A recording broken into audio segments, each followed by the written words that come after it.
இப்போ செய்கிறது வந்து உருளைக்கிழங்கு பொரியலுங்க. உருளைக்கிழங்கு நல்லா வேக வச்சு எடுத்துட்டேங்க. ஆயில் கொஞ்சமாக ஊற்றிருக்கிறேங்க. கடுகு உளுத்தம் பருப்பு போட்டுருக்குறேங்க.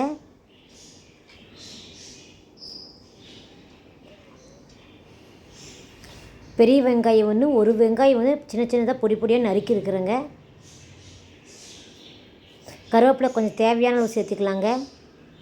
பச்சை மிளகாய் 2 சேர்த்துக்கலாங்க. ஒரு தக்காளி, நறுக்கின தக்காளிங்க.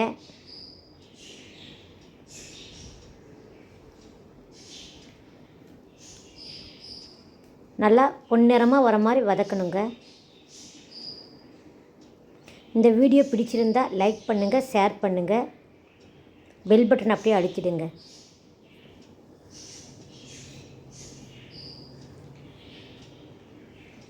உப்பு தேவையான அளவு போட்டுக்கலாங்க.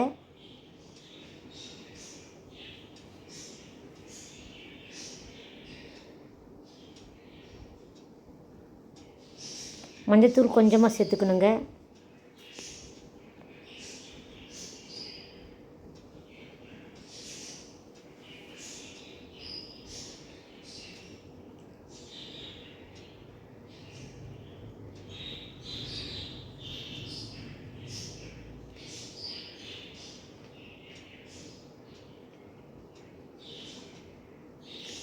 நல்லா வணக்கணுங்க.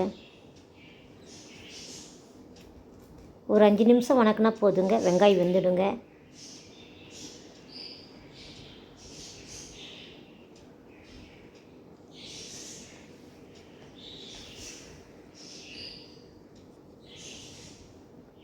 இஞ்சி பூண்டு மிக்சியில் போட்டு அரைச்சி வச்சுருக்கிறேங்க. 2 கரண்டி ஊற்றுறேங்க.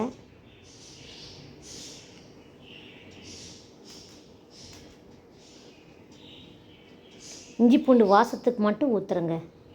அந்த இஞ்சி பூண்டு வாசம் போகிற வரைக்கும் நல்லா வணக்கணுங்க.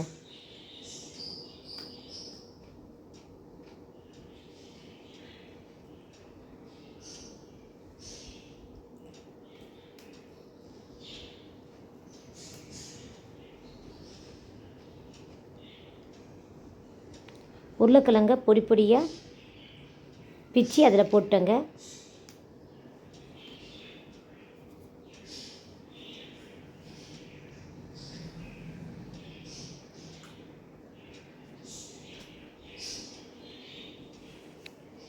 வேக வச்ச உருளைக்கிழங்கால் ஒரு 10 நிமிஷம் கலர்னா போதுங்க.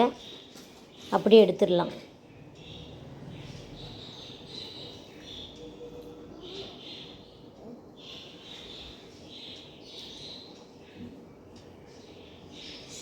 நல்லா சாப்பாட்டு கூட பிசைஞ்சு சாப்பிட்லாங்க. சாப்பாட்டுக்கு பிசைஞ்சு சாப்பிட்லாம், சப்பாத்திக்கு வச்சுக்கலாங்க, பூரிக்கு தொட்டுக்கலாங்க. நல்லாயிருக்கும்.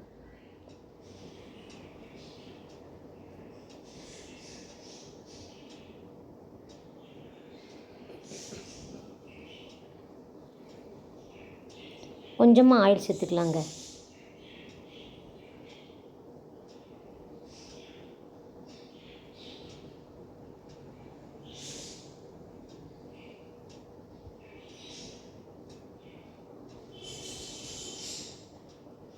தோசைக்குள்ளே வச்சுக்கூட தோசை மசாலா தோசையாக செஞ்சுக்கலாங்க. நல்லாயிருக்கும் சாப்பிட்றதுக்கு.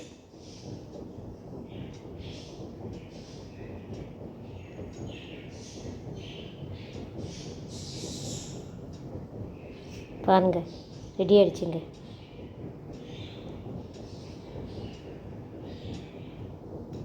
ரசம் மட்டும் செஞ்சுக்கிட்டா போதுங்க. இந்த உருளைக்கிழங்கு பொரியல் வச்சு சாப்பாடு போட்டு நல்லா பிசைஞ்சு சாப்பிட்டா நல்லாயிருக்கும்.